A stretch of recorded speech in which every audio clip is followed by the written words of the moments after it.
Hi everyone. Today I'm at Hong Kong Football Club in Happy Valley. With me is Mr. Neil Jensen, who is a newly appointed chairman. Congratulations, Neil. And thanks for having me here. Really, I can see the breeze nice, free for us, and we're doing our interview in the actual football pitch. Very nice. Pitch side. Pitch side, yeah, correct. Look, I want to get straight to the topic. Today we will be discussing about mental health. And mental health is been an issue for men. We won't really talk about it. So this has been my, opportunity to talk to as many people I can to just highlight that, men do need to speak out and take advice and speak to somebody. And I'm pretty much doing the same with you. That share your views, share your difficulties, so all the men out there, so they don't feel that they can't reach out and speak to somebody. So Neil, I'll start with, what does mental health really means to you? Well, it seems to be a new thing, but of course it's not. I think people have kept their fears and concerns bottled up a lot, and that obviously causes problems. I feel that I think about it more as I get older. When you're younger, you're indestructible, and there's always a reason. I think it's important just not to put a badge on it as to a reason why.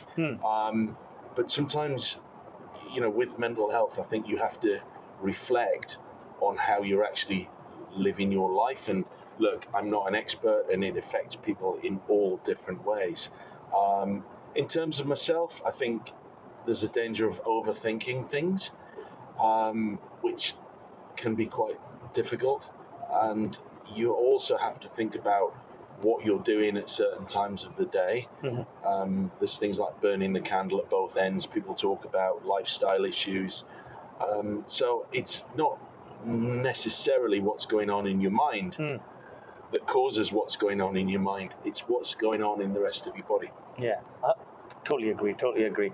I guess, mental health, like you quite rightly said, we labeled it, but I guess we had to label it in a sense that then, because otherwise people didn't understand what exactly the problem was. So, I totally agree with you that we have to simply live with it and start talking about it more often. So if let's move on to your personal, when was you felt, or you can tell us that a time where you had to prioritize your mental health? I would say that I worked in the corporate world for many years, and then I started running my own business, and suddenly all of the things that cover you in terms of salary and this huge immense pressure. And what I was finding was that normally around 3-4 o'clock in the morning you might wake up to go to the loo or whatever, and then you'd go back to bed and everything was exacerbated to the power of 10. Just everything seems always worse in the night. And I remember actually sitting down with somebody, and he actually asked me the question, what is your greatest fear? And my answer was the business going under and running out of money. And he actually took me through a number of steps, and we worked out that wasn't realistic. And the word that I would use is catastrophizing, and taking the worst possible scenario, planning it in my head, and that was actually recurring at a certain time of day. So I took a lot of measures in terms of my phone always goes off at a certain time of night. When I'm charging it, it stays face down, and I don't touch it in the night. Therefore, there is nothing to spark my mind or worries at 3 or 4 o'clock in the morning, because that seems to be the time you can't talk it through with anybody. Yes. It always feels worse, and daylight comes and actually it's not too bad. And I think that's important to face up to it. You talk about men not talking about it, and I think that's the hardest part, that you bottle it up and it becomes worse. Somebody once said to me that if you hold a feather out in your hand, it doesn't weigh anything. But if you hold that feather for hours, then your arm will get very, very tired.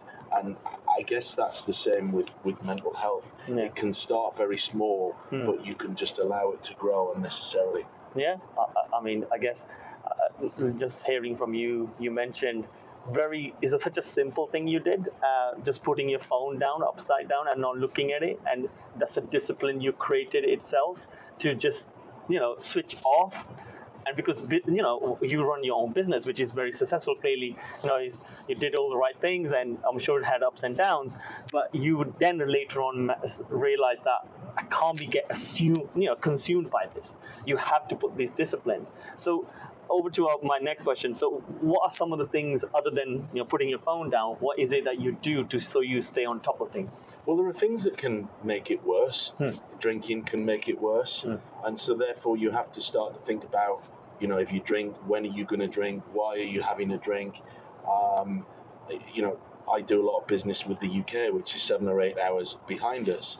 So midnight here in Hong Kong is still 4 or 5 p.m. in the UK. So if you've had a few drinks in an evening and something stressful happens, that makes it potentially worse. So you've got to think and try and plan ahead as to what you're doing in your life and whether that actually fits, because the stresses can be outside of your control. Correct, yeah.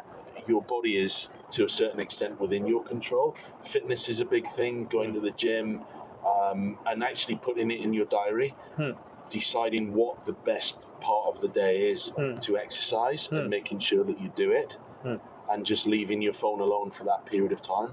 I guess, I keep hearing the same, it's a discipline, right? Because you said you work with UK hours, which does mean that, you're working a little bit late. So I guess having that discipline, putting that gym session in the diary is hugely important, because when do you get that time? So can I ask, in terms of was it straight away you managed to put that in place, or did it really later on you put it in place, right, I need to manage this, something happened?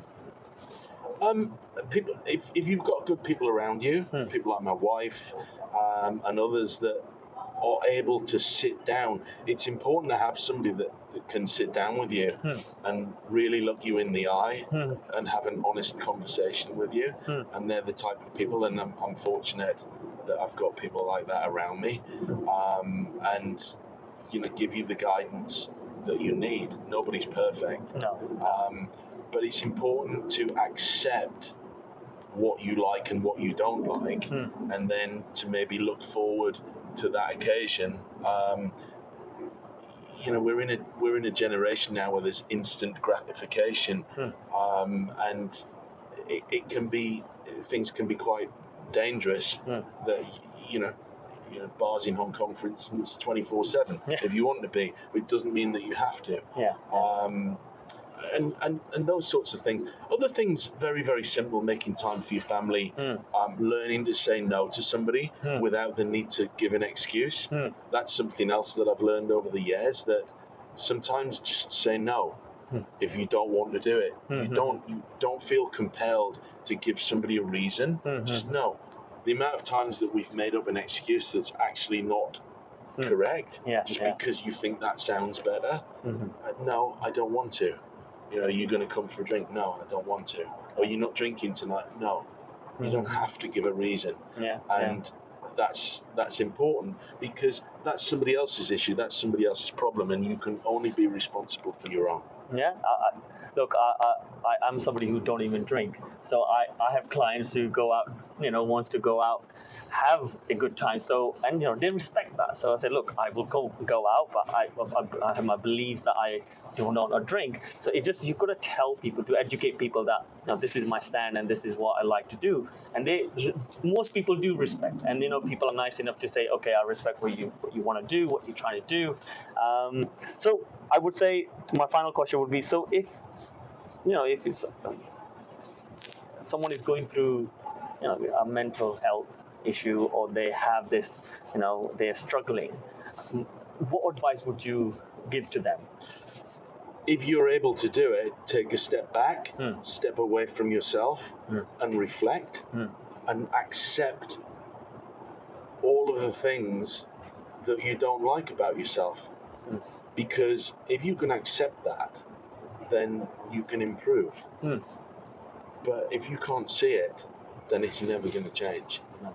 And I think acceptance, however bad that is down to you and you only. Nobody's ever going to change your destiny. Only you can change your destiny. People can help you and they can guide you in the right direction. Mm-hmm. But it's down to you.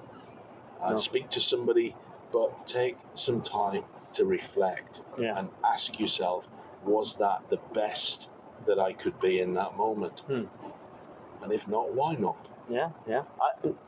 I think it's such a simple thing. Again, just accept.